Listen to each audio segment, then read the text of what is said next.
Welcome, everybody, to number 8 of Honestly Better Mental Fitness. This is your guide, Paul. We've got Mike and we've got Travis, and they're the important ones. So I'm going to take myself off of the spotlight and go from there. Mike, introduce again what we're doing with Travis, maybe a little sneak peek of what's happening next month, and then we will get to the content. Yeah, I'm excited. Number 8. This is great. So just I get questions on, why are we doing this? Why do we want to keep doing this? It's really all about mental fitness for the LNH people, their significant others, and their kids. That's what we're focusing on.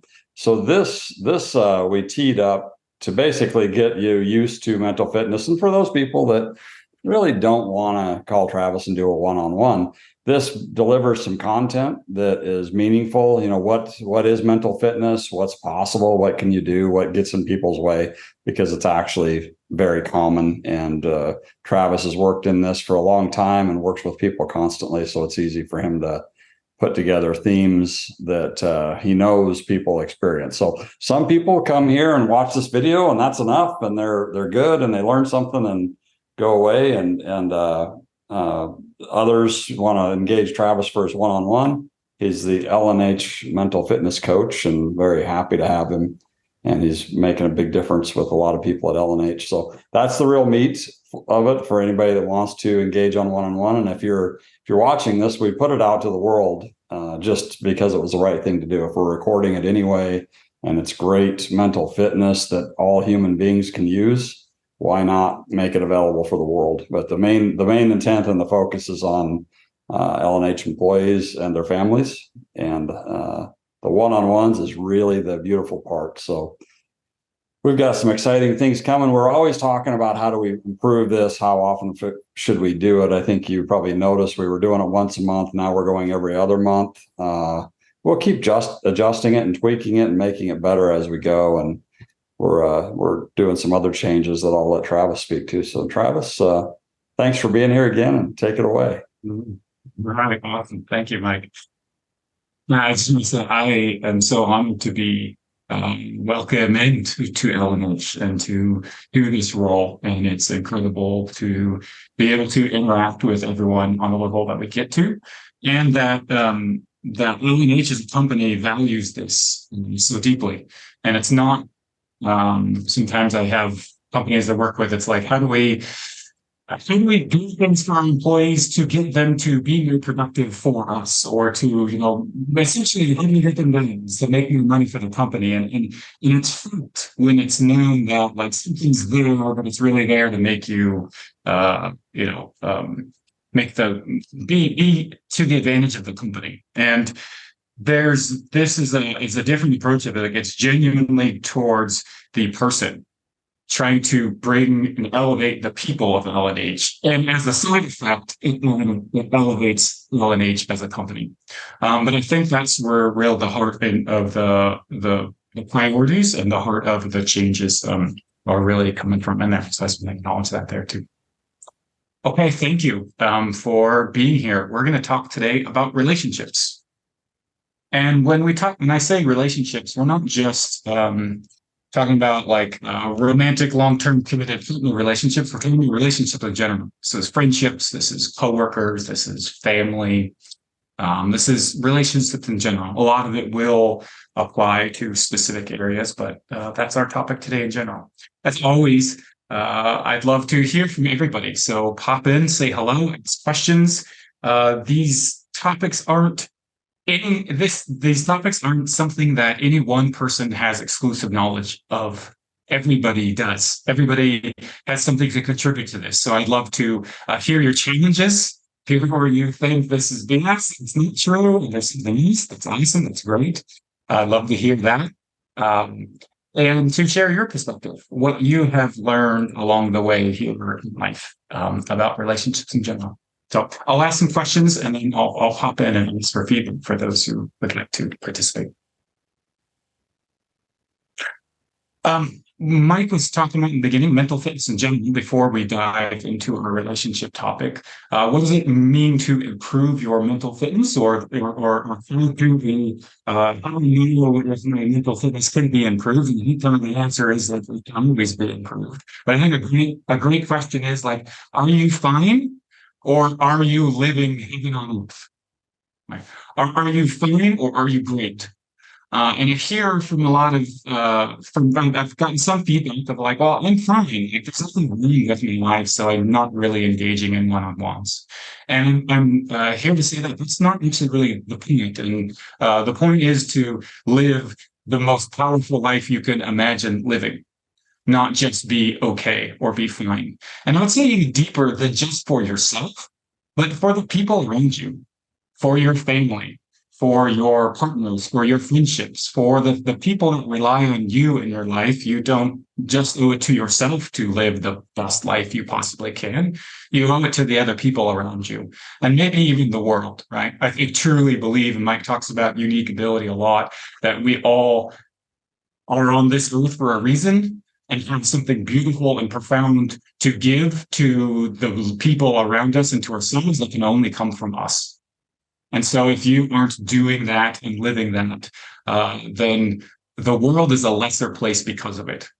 And so I challenge you to engage in this process of improving your mental fitness and not letting I'm fine get in the way of being great. That said, we're doing a couple of new things tonight that we are super excited about. One, we're going to do some in-person stuff. So we'll be down in the different states and locations about LNH. We're going to do some workshops. We're going to do some individual work there for the whole company, and sometime between October and November. So very excited to get to know everybody in person and to have these conversations, to shake hands or give hugs and whatever it feels right, and to get to know each other deeper. And to be able to do some things in person that we're not always able to do live here on Zoom. So that will be a lot of the focus of like, let's really utilize that time to dive into some things that we can't, or that's more difficult to do on Zoom. The other new thing that we're bringing in is going along with that, upgrading our lives from I'm fine to I'm fantastic, I'm great, to be better, is tweaking our one-on-ones that we're going to continue to do the way we've done it, and we're going to add in a new program that will be a set amount of weeks. We'll have a set structure and format that we go through. That will be sort of essentially an upgrade program. So if you are the person that says, I have no idea what to talk about, I have no idea what I could do to improve or where my mental fitness could be improving, we're going to have a program for you to jump in for a set amount of weeks that will go through a process to help you identify the areas and then work on these specific areas that are important and powerful for you. Okay. Our topic today, came from me and a couple of things. One, listening to a lot of the one-on-one conversation calls, like what are the areas of life that people either struggle with the most, that are the most important to them, and also are the most distressing or destructive when they aren't going well. And I think it goes along with my observations with a study. There was a study done, I think it's by Harvard. It's like one of the longest term studies that's been going on for, I think, like 50 years, 60 years. They followed these people. I think it started in the 1930s. And a large group of people from different poverty levels from poverty to super wealthy, all sorts of different backgrounds, and they followed them entirely. And they saw the ones that got sick and died early. They saw the ones that were successful. And how we define success, and success is defined by essentially, are you living the life that you would like to live? Are you living a happy and fulfilling life? Successful doesn't mean you have X amount of dollars in your account or reached a certain level in your career. Successful, designed by the person. This is the life I'm wanting to live. And people define that success at different levels. I think health is a big part of success, right? Like if you're not healthy, it's hard to be enjoying your life. So they took all of the measures and all the factors of all these people that lived late, and saw what are the key underlying factors underneath the ones that were successful and lived happy, long, fulfilling lives, and the ones that were not. And probably no surprise to anybody here, it's a topic for the day. It is essentially having fulfilling relationships in your life. That was it. That was the magic secret thing. And you can think of like, or even thinking like physical health to be like, okay, is it diet? Is it that they drink the right one? Did they take the right wonder drug? Did they eat the right secret magic foods? Did they have access to medicine? All this kind of stuff, like long-term physical health related to having healthy, strong relationships that were the foundation of your life. And so with that, I think it's important to take a moment to reflect on what are the relationships in your life that are meaningful to you. Where are the areas of your life that your relationships are lacking? Maybe it's because you don't have enough of them, or you don't have any in an area, maybe friendships, or maybe it's coworkers, maybe it's people that you enjoy doing things with. Like maybe you like hiking or fishing or hunting or something like that. Maybe it's romantic, long-term committed relationships. Maybe it's the relationships with your kids or your grandkids. What are the areas in your life? What are the relationships in your life that could use some upgrading, some improving? It's like, it's great. I like it. I'm happy. And yeah, there's some things that I could do better. There's some areas that are there's some friction that I would be in. And my challenge to you is maybe pick a relationship in your mind, or maybe a couple, and keep those in mind as we are talking through some of these topics. That these weren't theoretical, scholastic, scientific topics and studies. These are personal things into your life. And so the more you connect in with them and personally in your life, and pipe in and ask questions anytime as well about how this might apply to something in your life. And then the challenge for the end is to take at least one of these topics, one way to build a better relationship. And that's our focus here today, is building better relationships, and apply it to one relationship in your life.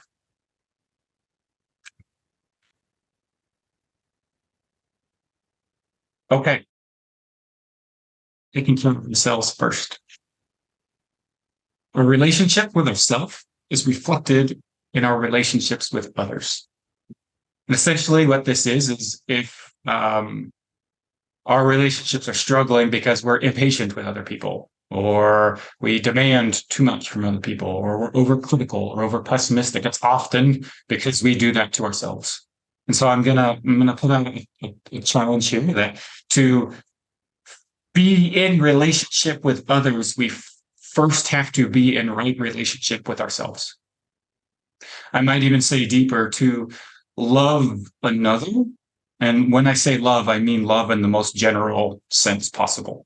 So warm affection for another human being. So this doesn't necessarily mean romantic love. But I think there's probably something deep in to love another, we have to first be able to love ourselves.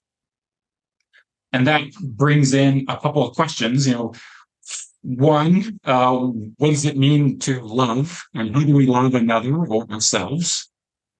What does it mean to love somebody? And then why ourselves first is probably the second question that might come up in there. If we're not patient with ourselves, if we're not kind with ourselves, if we don't treat ourselves with respect, generally we're going to struggle doing that with others as well. We often treat others how we treat ourselves. And when you are able to zoom into the head of another human being and look in a lot of neuroscience stuff and can see brain waves, and when those brain waves turn into words, we're probably going to hear a lot of criticism of ourselves, a lot of judgment of ourselves. If you were able to pull the words out that run through your mind or your own thoughts in any given moment, not all the time, but in a lot of moments, and you said those words out loud to another human being, that probably wouldn't be something that you would like to speak most of the time. And yet that is how we speak to ourselves. That is how we think or feel about ourselves. And so one of my first challenges might be to start noticing and becoming aware of, how do we treat ourselves? How do we speak to ourselves when we're late to something or didn't do something as well as we'd like to? How do we respond to that? When we are finding ourselves feeling needy, feeling sad, feeling tired, feeling frustrated, Do we look at ourselves with love and patience and kindness? And I'm like, oh yeah, God, I get why I'm so tired today because, oh man, look at all these things I did in this week, or I haven't been sleeping. That totally makes sense why I'm tired. I should probably cancel that thing tomorrow, go take a nap and grab a blanket and some hot cocoa.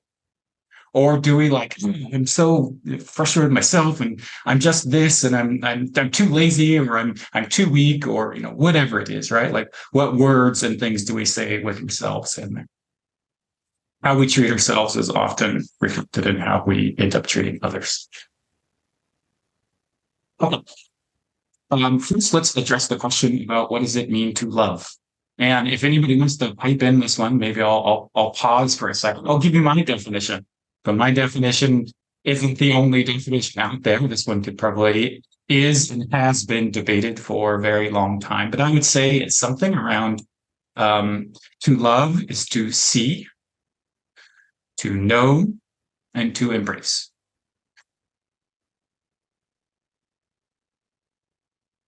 I think if somebody that we hadn't met, that was a stranger to us, that didn't know us well, that came up and said how much they loved us on a first date, maybe, or somebody that you just met, it probably wouldn't mean very much because, and in some people, it's even maybe insulting.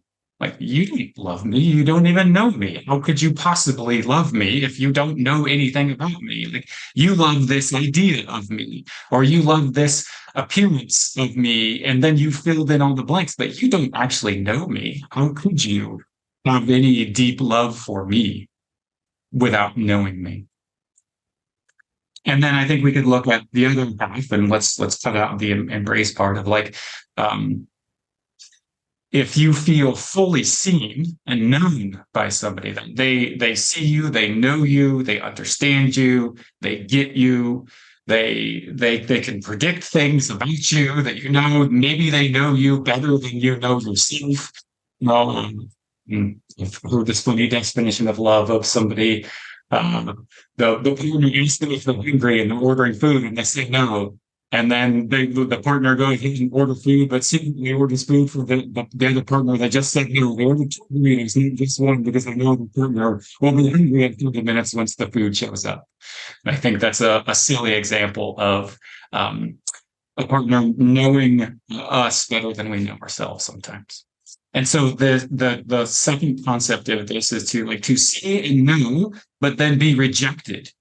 And I think that is what keeps us back from deep love a lot of times, and what keeps us back from being vulnerable, from being our true, authentic, deep selves, is this fear of what if I'm fully known, I'm fully naked metaphorically, and then rejected.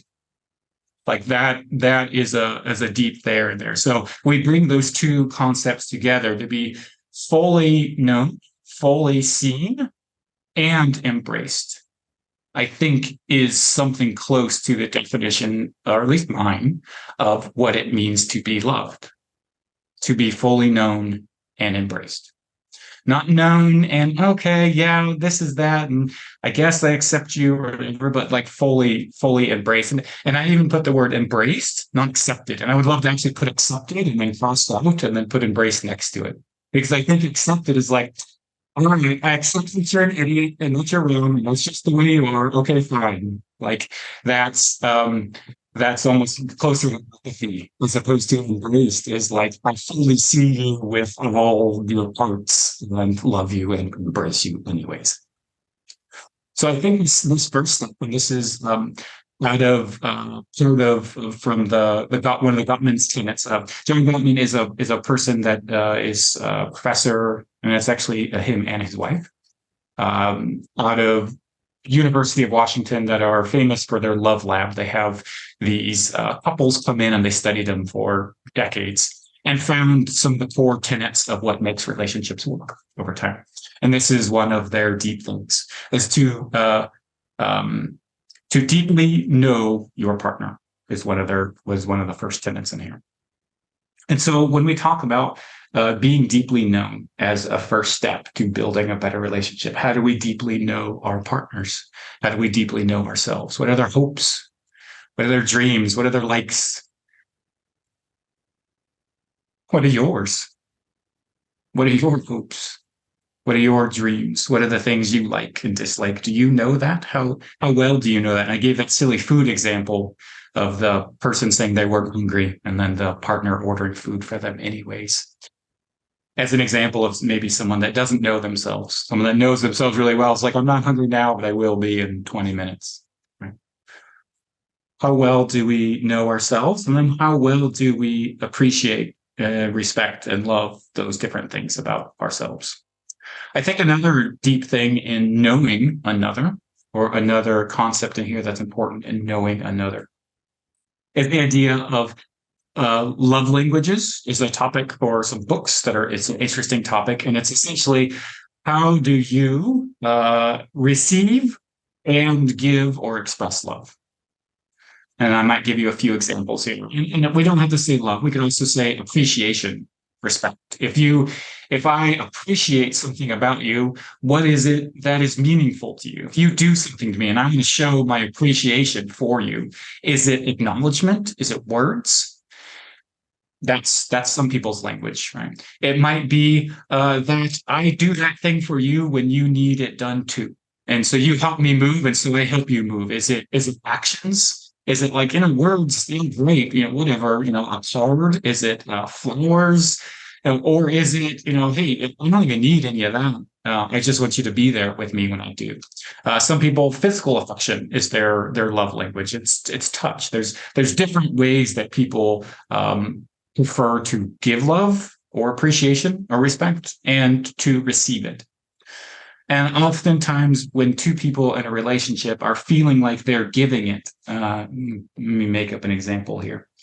A husband is showing his love or appreciation for a spouse or his wife by cleaning the house, by running errands, by mowing the lawn, by fixing the fence, by doing all of these things, right? That's how acts of service would be, what that would be there. No, those are things that I'm showing you by doing all these things. But if his partner is a words person, that they want to have a letter written to them, they want to hear how beautiful they are, or the things that they love about them, or those type of things, then that person can be giving, but in a way that the other partner isn't able to receive. And so I think part of knowing your partner is, how do they receive love? How do they receive appreciation? How do they receive respect? And so knowing somebody and then being able to speak that language in there. Yeah, pulling it back to love yourself. I think, I learned from you that's one of the key pieces. You can't really love other people fully if you don't love yourself. And as I work on that and I practice that, you brought up the one where I'm playing racquetball and I'm like, I can't believe I missed that shot. And the more mad I get at myself, the worse I play, right? And that's just universally true. You don't really notice this as much when you're not playing sports. You really notice it when you're playing sports, but you really notice somebody else. And I think everybody can probably think of somebody that all you got to do when you're competing with them in a board game or in sports is make them mad, and they will fall apart. Their whole game falls apart, right? Right. And I think that's that love. That's the power of love yourself and how much it tips you over if you don't. Now, how do you know when you're not? To your point, you're calling yourself names, right? You're hard on yourself, and you're in a negative place about yourself, where you're embarrassed or ashamed of what you do or how you do it or why or when. Right. And you really, really have to spend some time letting that go. Some time with Travis would be best, but figure out how to let those things go one at a time. And it's interesting, the more you let go, you figure out that you have a lot of stuff that you're really hard on yourself about, right? That you really don't like about yourself. And the more of that you can unpack and truly let go of and truly move closer and closer to loving yourself, the less you spray that same stuff off on other people. And it also gives me a lot of compassion when I see somebody else being a real jerk. Now my mind goes to, that person hates themselves. And they're projecting that on everybody else around them. So it gives you a whole new appreciation for other people that are acting poorly. towards those around them, because they're actually mad at themselves. They're actually beating themselves up, and it just sprays out. When they see somebody doing things that they hate about themselves, they react to it. But I think you can't, you really have to I don't think you can really truly love other people or love life if you don't practice loving yourself. And it is a practice, just like it all is. And then I think that when you started talking about your significant others or just other people in general, couples are the worst at not really allowing each other to be in their unique ability or their natural ability and bringing their natural ability to it, right? So you see couples and, well, you need to take the garbage out in order for me to feel loved. Well, maybe that's not their unique ability and they don't want to do it, but they'll pay somebody to do it, right? And so knowing the unique ability and what others bring to the deal, they don't need to be exactly like you or do what you think they should do, as long as they're bringing something that you can appreciate and it's valuable to the relationship. Instead of trying to make them what you want them, try to truly figure out what their unique ability and what they bring to the party. And but it starts with mental fitness with yourself, and then unique ability or natural abilities after that, I think. That's fun. Thanks. What do you guys think about the definition of love? Do we want to poke at that one? Anybody have any other ideas? Is it missing something? We think it's good. I have a comment about it. It's actually very interesting the way you're seeing it, because I've always seen it based on how do we love, right, with action. But I'm seeing yours and I'm like, oh, snap. Sometimes I'm even confused about knowing me. Mm-hmm. Right? And then so if we don't love ourselves, or I don't really know me that well, how can we truly love others around us? So your definition is very interesting, but it makes sense though. Yeah, great. Yeah, I think knowing ourselves, I think is really powerful in loving others. I think Mike's loving ourselves, which we're going to dive in more. Now, how do we love others if we don't know ourselves? How do we?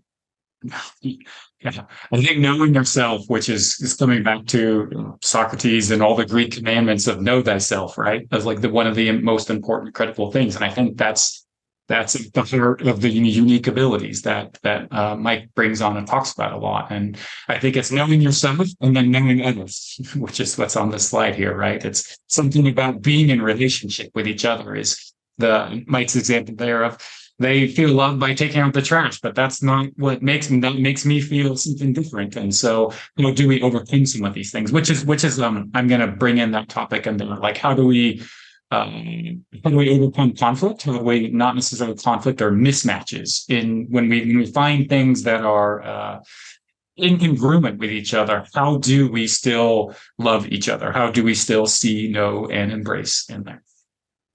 And when you get to the deep hurts of a lot of people have, and it could, I would call it hurt, but it could be disappointments in your life. It could be shame, the things you think you should be doing better, the guilt, any of those things. If you get down to the heart of it, it's usually comes down to a couple of these things. And either, being seen, known, and embraced. It's either I wasn't seen, I was rejected, I was neglected, nobody paid attention to me, or I was seen and I was rejected because of it.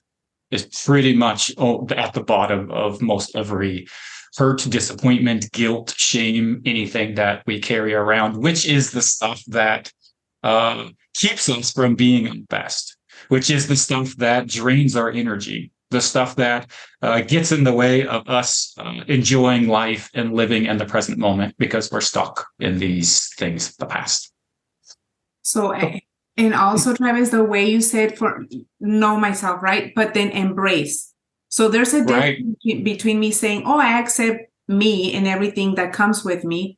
Yeah. But I'm really embracing it. It's a total different, a deeper level, right? Yeah. Awesome. Thank you for bringing that in. That's exactly it. It's like, okay, that's just the way it is. And there's a different way to look at it. It's like, that's the thing. The meat simple, the garbage. I'm a terrible husband because I don't like to take out the garbage. So it's to know that is the first half. I hate taking out the garbage. I hate service. I hate doing things. And then to embrace that is the other half of this. Okay. If I embrace this is part about me, then how do I do it? And Mike brought in a great example. Okay. I can arrange for somebody else to take out the garbage. I'm good at all these other things. I'll do the things I'm good at. I'll bring other people in that are good at those things, right? I think that is the embracing it. It's accepting it for what it is, embracing it, not trying to force ourselves to be something that we're not, or someone, or something, or some other way than what we are, and then allowing it to bring and come to a different place and solution, right? So knowing that I'm shy or I'm outgoing, whatever it is. And we can carry shame around that of like, I'm just, all my friends are going out on Friday night and I just sit at home doing nothing all the time. And we can carry shame about that. We're going to embrace that. That's what I love. I'm doing the thing that I enjoy. Or maybe it's going out. I go out every Friday, Saturday night, and all my friends are telling me I do too much or whatever it is. And that's me. That's embracing the things that make me unique. I think you can pull a lot in on unique ability, Travis, too, on that whole subject.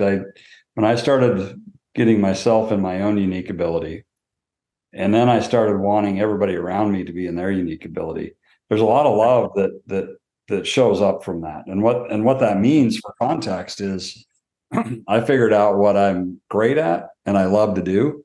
And then I figured out what I'm terrible at and I hate to do. And there was two different boxes. Right?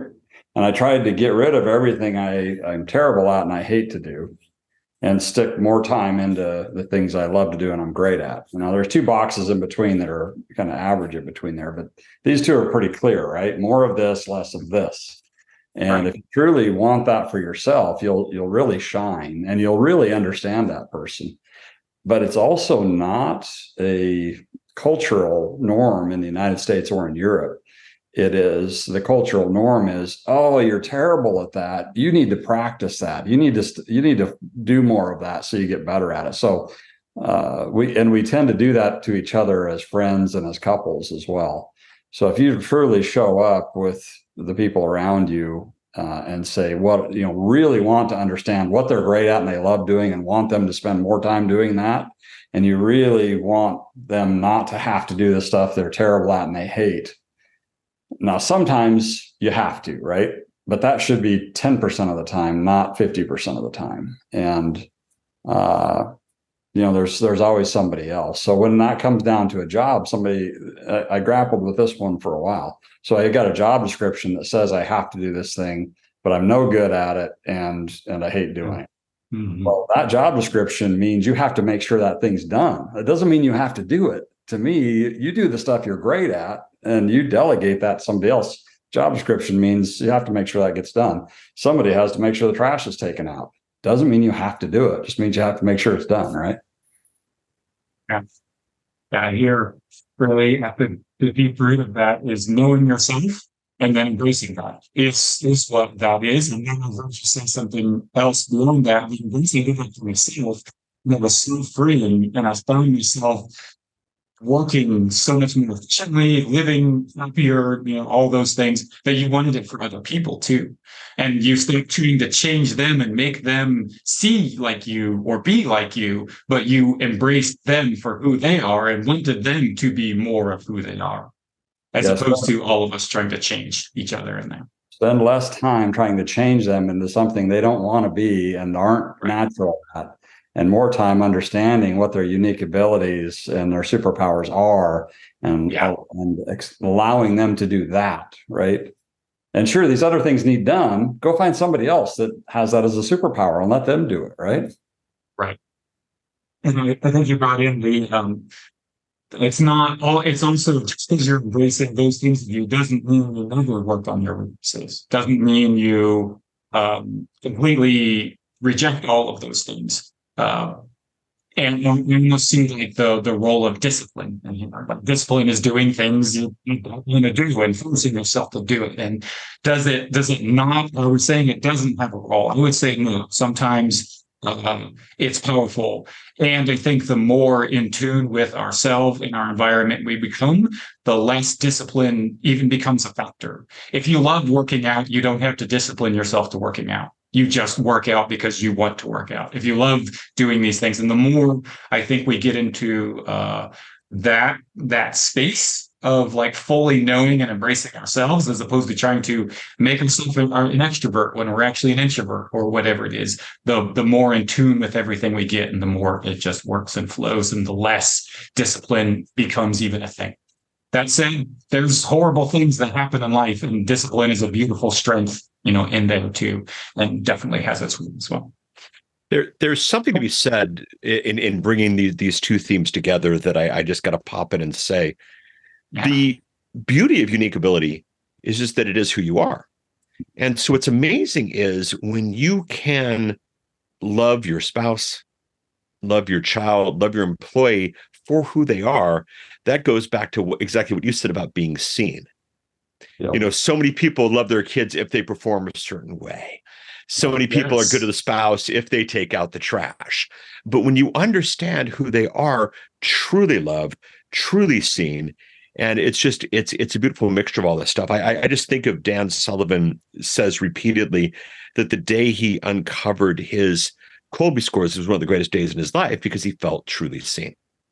Mm-hmm. And so this is a tool that Mike's obviously giddy on, as are many of us, but it's a tool that really can be part of the loving process. So I just had to jump in and add that.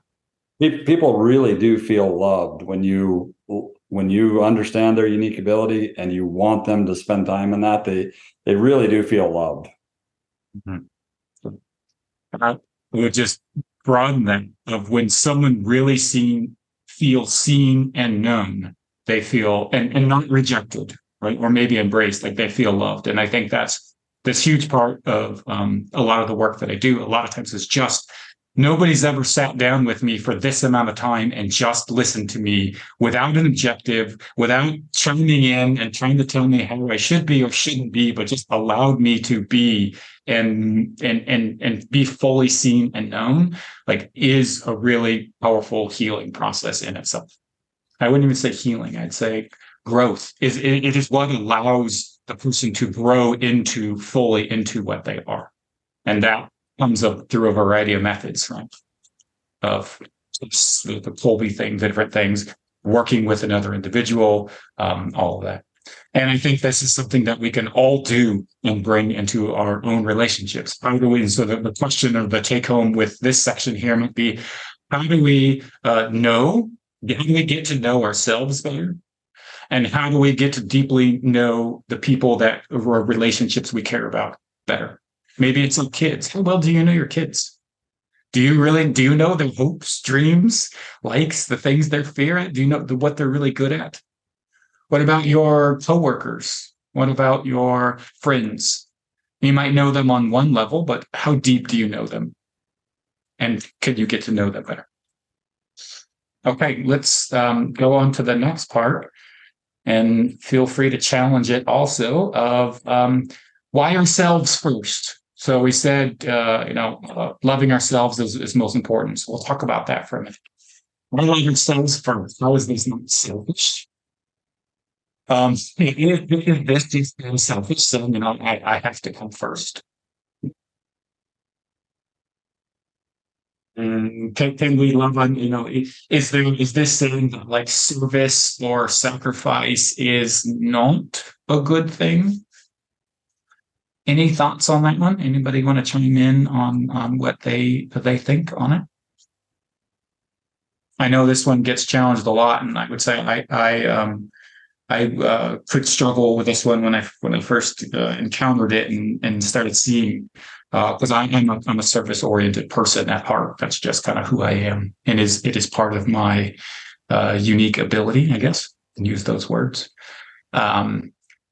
And I think I could see myself, like my existence, is to some others. There's a lot of deep in there. But I think if you don't yet fully love yourself, you actually can't. I would say on a couple levels. And if anybody wants to chime in, please do.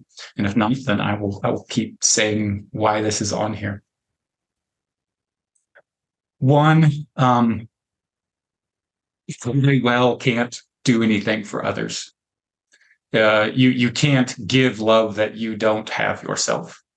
You can't give patience or energy or time when you don't have any yourself. And we are at, I would say, you at your best is what the relationships in your life need, not you depleted, just barely hanging on to give and serve others. I think that's one level. So if we want to look on if you're a more service oriented person and struggling with this concept of loving yourself first is actually the loving thing to do for others around you. So we can look at it from that level of you can't be at your best for the people and relationships in your life if you don't love yourself first in here. That's completely true, and I know exactly what you're talking about. I think one thing that people worry about is when you say love yourself, they think of the person that loves themselves way too much, right? Which I think talk to this a little bit. I don't think those people actually love themselves. They're overcompensated for it. They act like they do. They act like they're the best thing since sliced bread. But when you really talk to them, they're scared inside, and they're just they don't actually love themselves. So can you speak to that a little bit? Because I think that's where people think you're going when you say love yourself, is they're thinking about the person that's just selfish, self-centered, and only appears to only love themselves. But I think there's a whole level of psychosis when you get into that level. Yeah. I said a couple of things that you brought up in there. One, it's absolutely right. The person that's very conceited, full of themselves, thinks they're top of the world, actually really doesn't. Because otherwise they wouldn't need to convince everybody else around them that they are. I don't need to convince anybody that my shirt is blue. Blue shirt? Have you seen how blue my shirt is today? It just is. I don't need anybody to tell me that my shirt is blue, because I just know that it is. And it feels silly to bring that. But if I'm like, have you seen this thing that I did? Check out this thing. Did you know how awesome I am about this or that? I'm doing that because I need your reflection of it back to me. And so really what it's saying is that I'm not actually confident in myself unless you give me the praise that I need to feel good about myself. So I'm really actually working at a deficit. So I would say the person that is that person really actually doesn't love themselves. And when we say love yourselves, right? I would say to really know yourself and to embrace yourself as you are, accept yourself. That's what I mean when I'm saying to love yourself. And that doesn't mean to take care of yourself, like that you deserve rest. You deserve things at a level at equal to, at least equal to others. Like they're not more or less important than you. And if you don't know how to love you, then you won't know how to love others. If you don't know how to be patient with yourself, you won't be patient with others. If you don't know how to be kind to yourself, you won't know how to be kind to others. If you can't accept yourself, you are going to struggle to accept others. I think it's a lot like dancing, where we make shitty dance partners, until we learn how to dance ourselves. And the point of learning to dance isn't to stay with ourselves, but to dance with others. And I think it's something like that. There's something in that metaphor there. That we first have to learn how to dance ourselves, and then we can be fully with others. Because then it goes, it's like, okay, if it's all just about me, then like it's not all just about me. And I think, Mike, your example was beautiful. They're like, once I fully like accepted, embraced myself so powerfully, then I wanted others to do it too. And I created a space for and encouraged others to allow them to do it too. And I think that's really at this heart and this well. Like when my well is so overflowing with love and happiness and joy and excitement and passion, then like people come to it and it feeds others around me. And I think it's something that I've seen continually. happens out of a natural consequence. Like the natural consequence of deeply loving ourselves is others feeling loved by us, and us actually having the ability to love. I think you can also see it like in this like deep irony that comes in relationships, and it's deeper than just relationships. It's some of the resilient stuff that we talked about. We probably all know the person that desperately wants to be in a relationship or friendship or whatever it is. And they're seeking that. And like all of the energy is on towards seeking it. And rarely ever do they find it. Maybe they do, but it's not actually satisfying or what they're really wanting. And usually it makes for terrible codependent type relationships in there. And when that person stops seeking the relationship, because what they're truly seeking is to not feel alone or to be loved. And that isn't something somebody else can give us. The thing that we're seeking from other people is actually the thing that we are seeking and want from ourselves. We don't actually know ourselves or accept or embrace ourselves, because once we accept and embrace ourselves, then it completely changes. And I don't need other people to tell me. It's just like I don't need other people to tell me my shirt is blue. I already know. I already know that I'm loved and all the beautiful things about me. And then once you know that, then like being with other people is great. And it becomes this powerful thing. You're not seeking something from somebody else to enhance, to fix or to give me something that I don't have. And the ironic thing is the person that like is just loving life and out there doing things and full of joy, they have a million partners that want to be with them. And like the irony of relationship is like when we like really desperately want it, we can't find it. And when we don't actually sort of even care about it, it's everywhere for us. And it is that dancing, that thing like other people want to dance with partners that are good dancers. Right. And there's something like ironic and also beautiful about that once we find it within ourselves, then we can find it externally as well. And until we can find it within ourselves, we won't ever find it anywhere externally. Both on the practical level, because people don't want needy other people that are seeking something from them. They want something that's providing to them, or somebody that's in an equal place of joy and happiness to partner up and to be with, to be friends with, to work together. It's not a draining thing in there.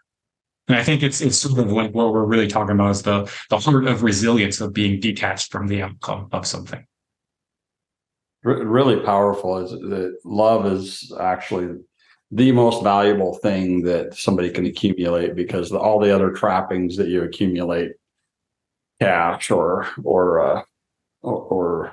houses or cars or whatever, when you are at the end of your life, none of that stuff matters. Love is what matters. The love that you've created and that you've maintained. So it's one of my first, if you ever see my book, it's one of the first things I have on my book is love.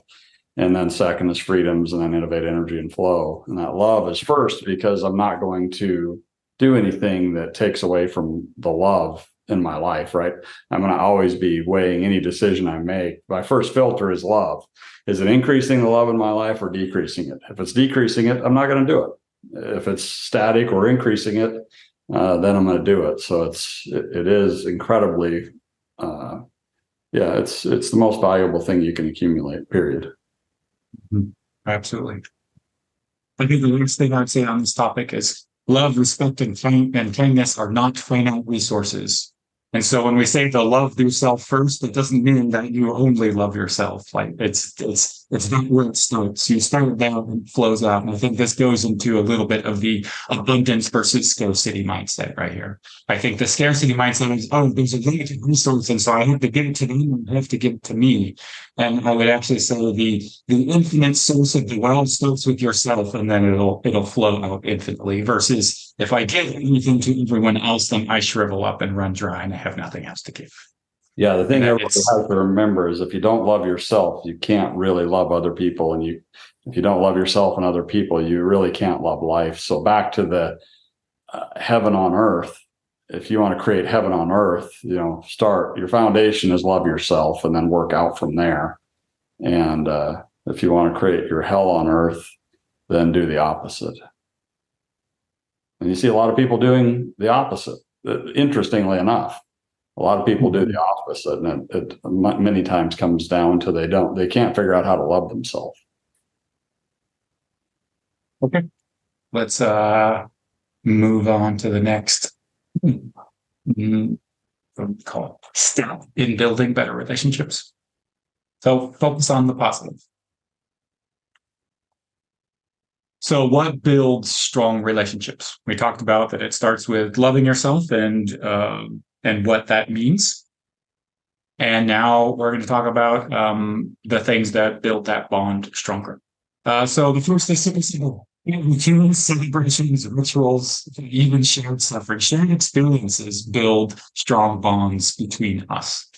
And there's out of that Gottman study, there's an interesting thing that relationships need a 5-to-1 ratio of positive to negative interactions. And so that doesn't mean like if you have, in one day, it's an averaged over time in your marriage and your friendship, if whatever it is. And what's positive and negative interaction is criticism versus praise. Is it, oh, thanks so much for taking care of that thing for me? Or is it, oh, hey, great that you took care of that thing, but you forgot this thing over here? Or is it, they call it like bid for affection. Like, so you reach out and you reach out to share something with your partner and they ignore you, or you send they don't respond. Okay, that's great, whatever, and move on.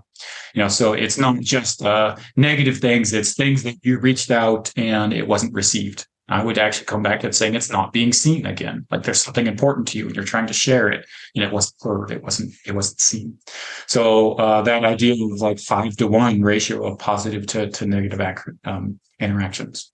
Rewarding the good versus punishing the bad is what we're going to talk about here next. And then also how to deal with conflict and solvable versus unsolvable problems. Focusing on the positive, I think a big part of that revolves around rewarding the good versus punishing the bad. And I don't know exactly why, but I definitely see it as a tendency to want to point out the flaws. I think it's probably, there's something like inherently in our DNA that it's better to see something as a threat and have it be not, than have it be a threat and not recognize it. So I think there's something that we're hardwired to see the negative as opposed to the positive. And an example might be, I'm walking through the jungle and there's a snake on the ground and I assume it's a snake and I step on it. I only have to make that mistake once. But I can, because I'm bit and then I don't live anymore. Versus if I think every stick is a snake, I can keep making mistakes over and over and still live. And so biologically, we're hardwired to, it's better to assume the worst than it is kind of to assume the best. So I think there's some things in there that are difficult to overcome, and how that shows up in relationships. Someone can do 99 great things all day, but we'll point out that one thing that they didn't do. And we'll just bypass the 99 beautiful things. And then to that person, and we may even know it in our head, but to the person, the only thing they hear is that negative. Oh, you hear the ratio of 5-to-1 again, right? If you have a short interaction with your friend or with your coworker, with your spouse or whatever it is, and you hear 2 negative things or even 1 negative thing and no positive things, that starts to become your impression of the other person. And so there is a tendency, at least that I see, in people to point out the negative versus pointing out the positive. And I think there is something in us that we believe typically that is the way to modify the behavior. And I would say punish the bad versus reward the good. But all of the psychology, behavioral studies show the opposite is true. You can think of, I think an example I have in here is police and speeding tickets. Right? What does getting a speeding ticket do to your behavior in speeding? If you're the type of person that speeds or drives faster than the speed limit, it probably makes you drive slower when you think there are police around. but the rest of the time you'll drive whatever speed that you're going to drive. Much more powerful is reinforcing positive behavior. Then people seek that out. Like, oh man, thank you. You killed it on this. Like, that was so wonderful. Thank you for doing this for me. Like, that will generate more of a positive return. That person will keep doing that thing versus the, hey, you know, you did this thing and please don't do that anymore. Like, or you forgot this thing or whatever. Like, it's not to say that punishment doesn't ever work, or criticism, or pointing out the things that are wrong. But rewarding the things and pointing out the things that someone's doing right is actually a more powerful, influential thing in that relationship in there. And I'd also make it personal to you. What do you need more of your life? Or what do you need more of in your life? Criticism of your shortcomings or acknowledgement of the good that you're doing? What motivates you on a daily basis? When someone comes in and acknowledges that how incredible you've done in this thing, how hard you've been trying, or when they come in there and poke at a couple of things that you're struggling with? Is it gratitude or is it resentment that really motivates you? And so to in our relationships, to focus on the positive, to see the other person as where do I put this? To see the other person in the most favorable light possible. And so when they do make that mistake, they leave the dish on the counter, or they're late on that project, or whatever it is, to approach them with working together versus an adversarial relationship. So you're coming in there to criticize them, but you'd be like, oh, you know, I saw you left the dishes out. I know how tired you are. I took care of them today. Is there something I can do to help remind you later to not leave this, or you were late on this project? Like, how are you doing? Are you doing okay? Normally you're never late. What's going on? Anything I can do to help support you?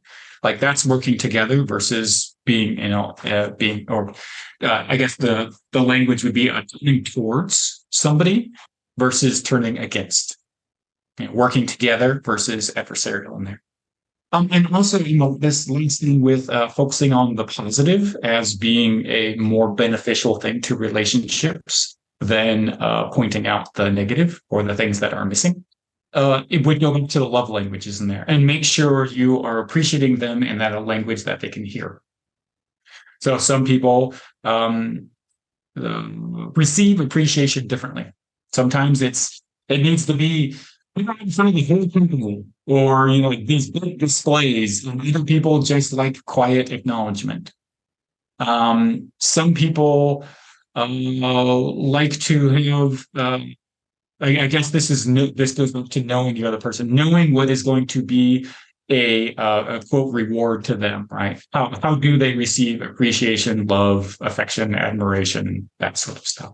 Is it I appreciate you doing this thing so much for me, and so giving them a foot rub at the end of the night? Like, is that how they receive love, through affection or touch or other things like that? All right. So how to deal with conflict in relationships. Okay.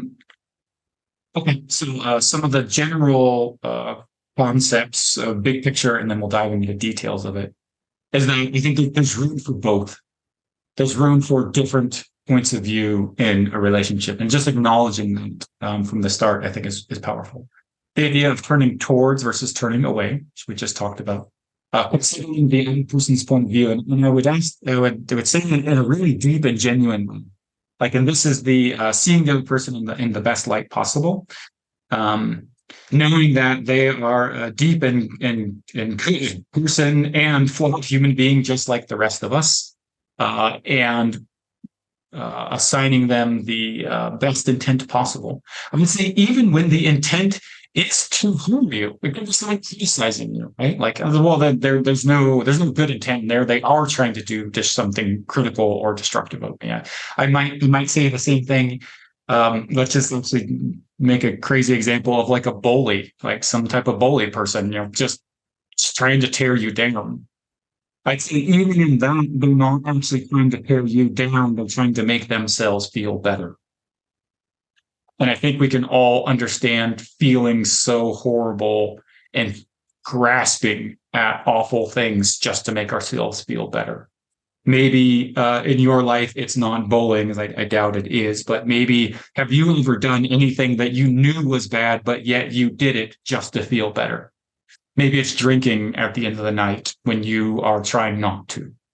Maybe it's some habit that you have that you know you don't want to do and you don't like, but yet you've chosen to do it in a moment because you felt so awful in that moment. Maybe this is that moment for the other person. So even when their intent is to harm you, their intent probably isn't to harm you. They're just a human being trying to do the best they can to survive. And so when I say consider the other person's point of view, I mean, like literally, how do you really, really deeply get into this other person's point of view? I would say allow others to be themselves. I'm going to touch on each of these.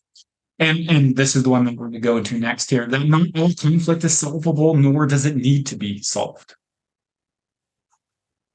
Let's go into that. Okay. With solvable problems. This is solvable problems, I think is self-explanatory, but things that there is a solution for. And I may contrast this things which things that there is not a solution for. Let's just say in the context of a marriage, you can't agree on something. So an unsolvable problem might be you have different religious beliefs. You have different fundamental beliefs about the world. One of you loves being outdoors and the other hates being outdoors.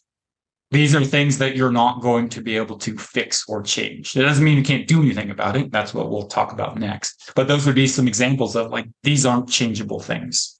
Versus solvable problems are things that are changeable. Maybe the problem is your partner forgetting to take off their shoes before they come in the house. And you've both agreed. You both agreed that you want to take off your shoes before you come in the house because you want to keep the brand new carpets clean.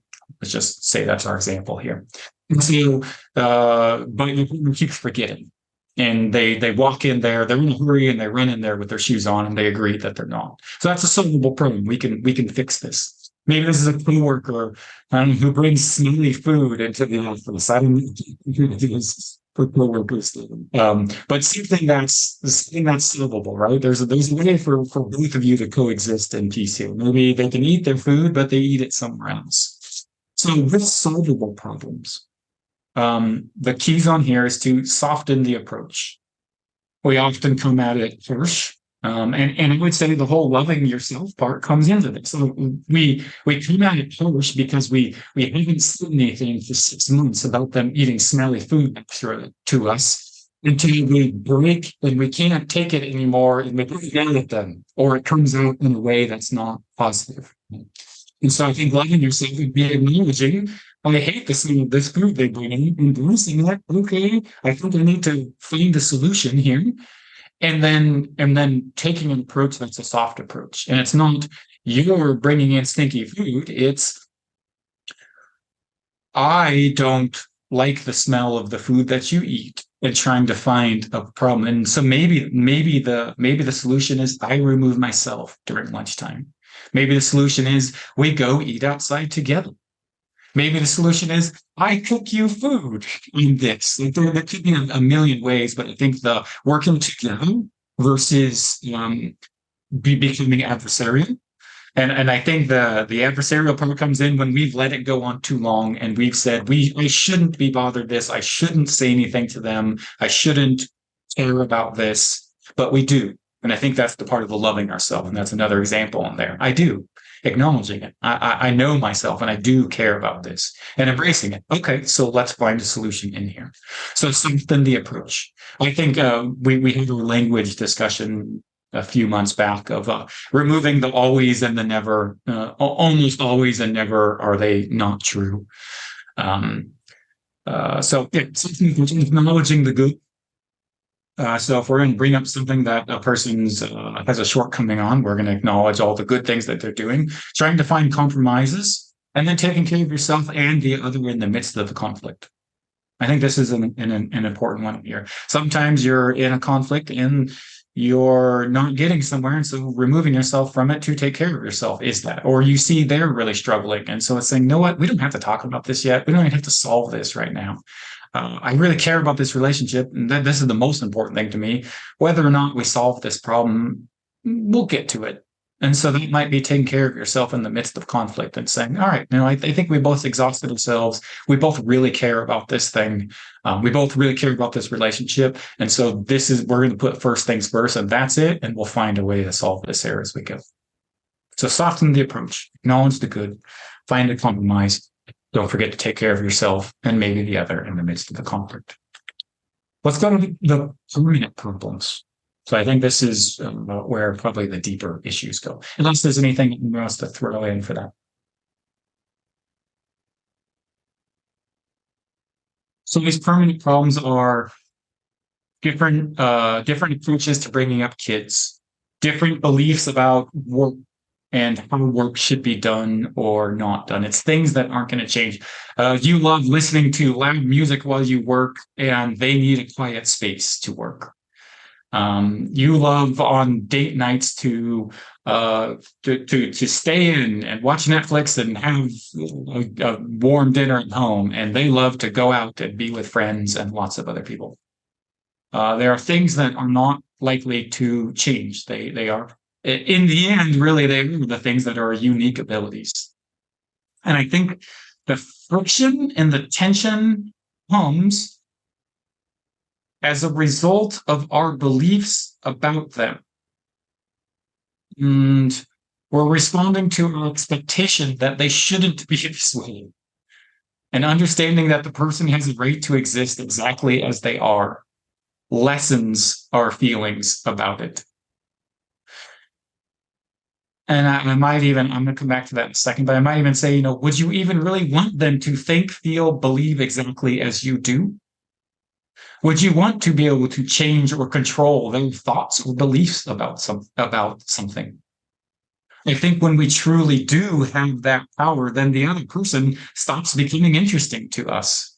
And I think the whole idea of the relationship stops becoming interesting to us, because the whole idea of the relationship is the differentness, is the difference between us and the unique strengths and abilities that when we combine together, we are something more powerful than when we are apart.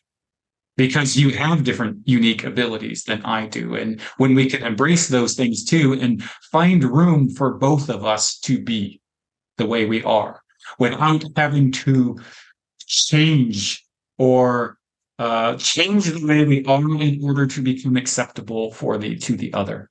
So the core message in here is accept and adapt. And most of the time, it's actually not that hard to adapt. You can find, okay, great, we take turns every other night, every other date night. We'll go in, we'll go out, whatever it is. Or the friction comes from our ability, from our belief that the other person should not be that way most of the time. And when we fully accept that is the way they are and that's okay, then we are able to adapt. I think of a person tripping over a tree root, like a tree and a root is sticking up out of the grass. And they keep walking the same path and tripping over that tree root every time. They get mad and angry, right? And they're mad and angry because they think the root shouldn't be there, but it is. And it's pretty silly that a person would keep walking this path when they can just walk a few feet the other way and then not trip on it. And I think most of us would do that really fast. We would accept that the tree root is blocking that path, and we would adapt. We would move around, and we would do it with no friction, no heartache, no upset, no judgment of the tree for being a tree and placing its root there. I think all that would be silly. We would look ridiculous to all of us. For someone to be judging this tree for being the shape and the way it is. And when we could see human beings as other trees with different shapes, then we can move and flow around that thing just as we do around the tree, much more effortlessly. And I think the idea of like there's room for both. There's both room for this tree to be the tree and for me to go walk in the park. It's plenty big of a park. And I would say within the container of relationships, I would say the same thing. They're more often than not, whatever this thing is, there's room to navigate this relationship and have us both be who we are. And actually, I might even say the relationship would require for the relationship to be its best, whether it's friendship or anything, requires us to both be our unique selves, our authentic selves, and stay in those places and spaces and find a ways to adapt amongst each other. If you find yourself in the middle of an intense, heated conflict, this is a really cool and extremely difficult and challenging thing. If you find yourself in an intense argument or debate, it could be a boardroom meeting, it could be you and your partner, it could be you and your kids, it could be a friend. To fully acknowledge and repeat the other person's viewpoint, where they accept your summary of it before you move on. So, and what this is going to do is force you to fully embrace their viewpoint. Let's say you agree, but it shows that you see, you acknowledge this other person and how they're feeling or what it is they're doing or what they're trying to do and how you're perceiving it. And then repeat it to them. And then they get to say, yes, you get it. That's what I'm trying to do, or that's what this is about. Okay, great. Now my point is, or my point of view is, and then they, before they get to respond, they have to summarize, paraphrase, and get that in there. It's a powerful tool that you can bring in when you find yourself in really intense and heated conflict. It can help stretch you both to expand yourself into the other person's point of view. And what this is about is space to be ourselves. I think the core thing here is to be able to be our authentic selves without the need to change in order to be accepted by others. Is a core and deep human need. And I think it's hardwired into our DNA to both fully be us and be accepted. And I'll break those things together. I think then really what I'm saying here is I'm back to our definition of love. But to fully be us, to be our authentic selves, to be who we are born or are meant to be or naturally are, and to be accepted and embraced. And so when we are not our natural selves, I think we've all been that. Mike brought in the one, we're in the job that isn't made for us. I'm a creative designer and I'm in a hard manual labor job, or I love to work with my hands and I'm forced to be at a desk sitting there with clicking that keyboard, staring at charts and data all day long. And I think we've all experienced the misery of being forced to be someone who we are not. And I think there's a fundamental, and I think it's freedom, Mike. I think that's the heart of that. Like it's freedom right there, right? It's freedom to be me. Like, what's this all from being that? Is this fear of being rejected. And the fear of being rejected is a really deep fear. I think it is hardwired into our DNA, and we've talked about it a little bit before. Like we are tribal beings, and we have always been so. And we survived there's a cool quote of like the strength of the pack is the wolf, and the strength of the wolf is the pack. Right? Like it is what makes us powerful and strong, and what makes us different from the other creatures of the world here. And we do need each other on a physical level. I teach wilderness survival stuff and all these things, and we in knowing all that, one human being out there doesn't last very long. And even when you can figure out the mechanics of survival, like people that have been stranded on desert islands and have survived these horrendous things, once they get survival down, then the struggle is to find out why to survive. Because if all I'm doing is waking to feed myself, to take care of myself, to go back to sleep, to wake up, to do it again, to go back to sleep and wake up and do it again, then you start to question why I'm doing this. And you can see it in primates. When primates are removed from they remove them from their group and they isolate them, they have everything they need, room to explore and exercise and food and entertainment and all that kind of stuff. And they always wither away and die. I think the worst punishments we give to our in our society is like solitary confinement. Like prison is already being removed from society, but you're still part of society in this prison. And then the way you punish someone in prison is to remove them from so they're in solitary confinement just purely by themselves. And there's a hell that is. It can also be a beauty for a time, absolutely. But there's something hardwired in us that we need each other. And so we have a deep drive to be accepted by others. And so I think this concept of love is to be known, seen, understood, and fully embraced and accepted as who we are. And to get to do that within ourselves and to give that to others, I think is a powerful and beautiful gift. And I think is reflected in all of these studies that show it's the foundation of life, which I think we probably don't need a study to tell us that relationships are a foundation of our life. And it's interesting and exciting when they do. Yeah. It's the ability to be with things exactly as they are, not needing to change them. To recap, to build better relationships, learn to love ourselves, seek to understand first, embrace the differences, turn forwards versus turn away, and to focus on the positive. To deeply and unconditionally accept another is often the key to growth. Most of the time, what people need from us is just to be, not to fix them, not to change them, not to do anything, but to be a space. And I think of like an oak tree. An oak tree is this like strong, solid thing, and you can find shade underneath it. And it allows you space to just be. And in that presence of that oak tree, that is this like protective thing that allows us just to be, we get to discover who we are and work through our own things in there. And I think we can be that oak tree for each other. And I think that's part of the foundations of life and the relationships of life. Cool. That's it. If you have thoughts, questions, challenges, I'd love to hear it. And if not, then we'll have great rest of your day.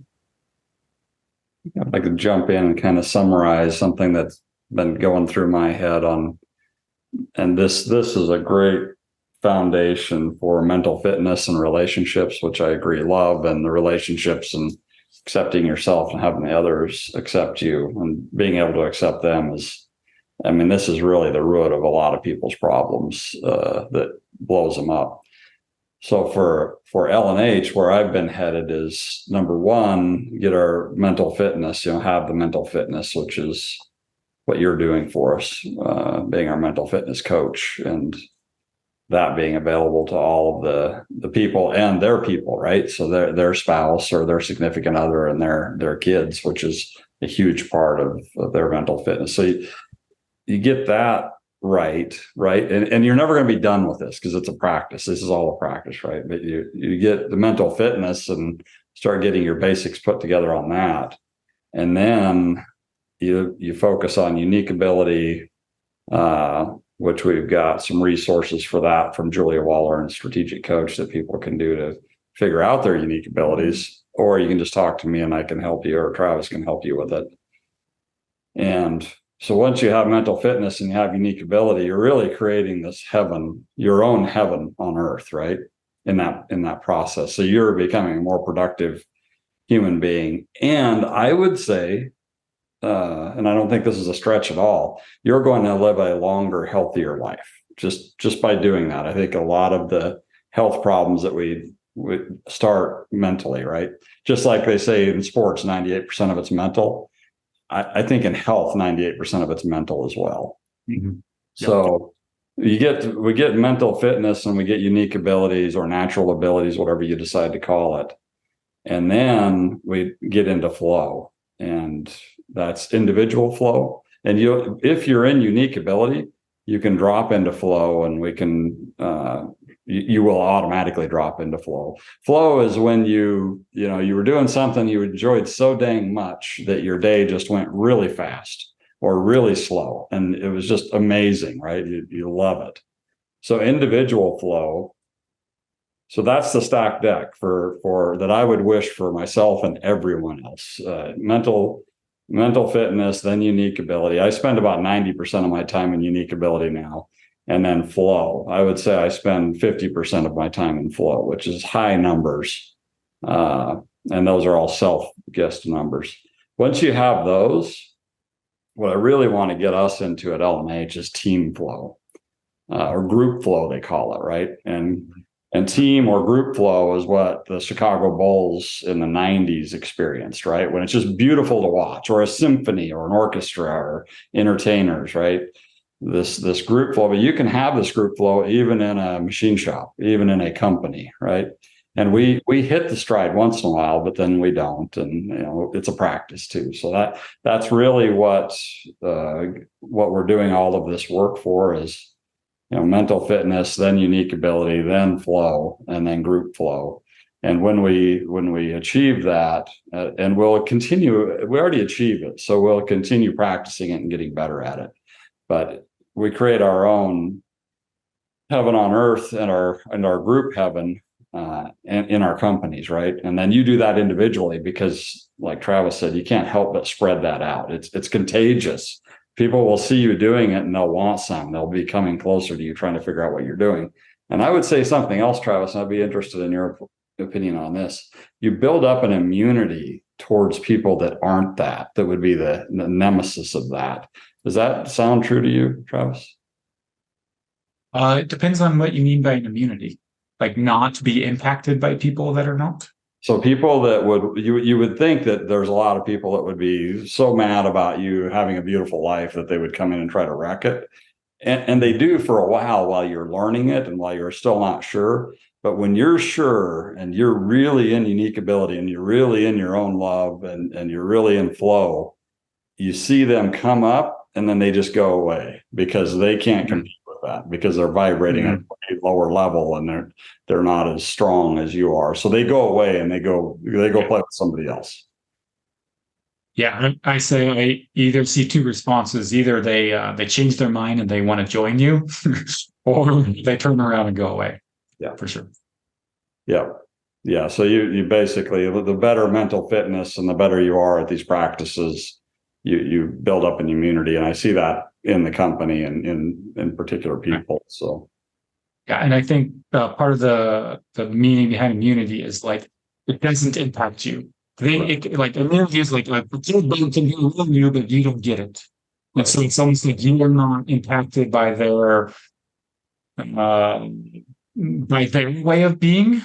And I would say like either they become more like your way of being, they want to vibrate at the same frequency that you're vibrating at, or they move the opposite direction. But either way, you are immune to it. It essentially means you are not impacted it. Like you're not going to come down to their level. Either they can come up to where you are, or they can move somewhere else, but it won't impact you.